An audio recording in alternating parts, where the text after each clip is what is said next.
একজন বোন প্রশ্ন করেছেন, 5 ওয়াক্ত নামাজের ভিতরে সর্বমোট ফরজ কয়টি?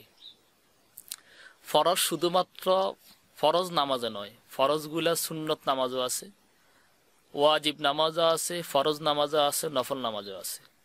আমি যদি বলি 5 ওয়াক্ত ফরজ নামাজ নয়, নামাজ যেইভাবে হোক, ঈদের নামাজের ভিতরে ফরজ আছে, তারাবিহের নামাজের ভিতরে ফরজ আছে, ফিতিরের 3 রাকাত নামাজ তার ভিতরে ফরজ আছে, নফল যে নামাজটা আছে তার ভিতরে ফরজ আছে।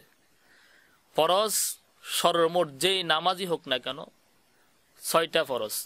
1 নম্বর হলো তাকবীরে তাহরিমা বলা।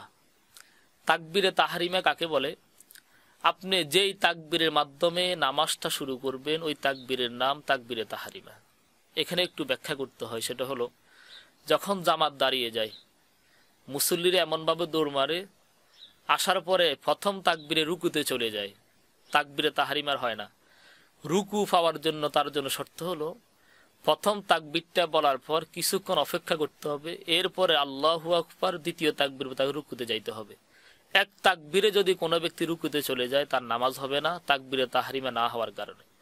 2 নম্বর হলো দাঁড়াইয়া নামাজ পড়া। যদি কোনো ব্যক্তি দাঁড়াইতে সক্ষম, এমত অবস্থায় যদি বসে বসে নামাজ পড়ে তার নামাজ হবে না। আল্লাহ তাআলা বলেন, ওয়াকুমু লিল্লাহি কানিতিন, তোমরা আল্লাহর জন্য দাঁড়িয়ে নামাজ পড়ো।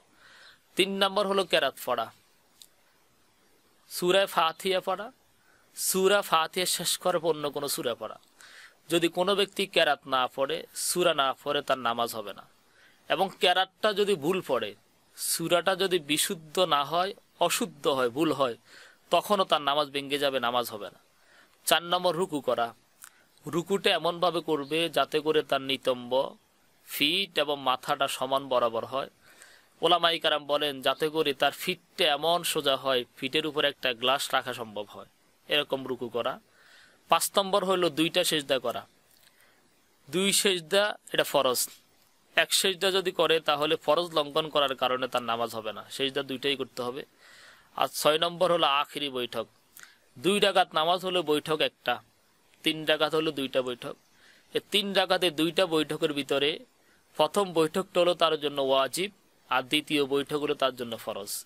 আর নামাজ যদি 4 রাকাত বিশিষ্ট হয়, 2 রাকাতের পরে যে বৈঠকটা করবেন সেটা হলো আপনার জন্য ওয়াজিব, আর 4 রাকাত পর যে বৈঠকটা করবেন সেটা হলো আপনার জন্য ফরজ।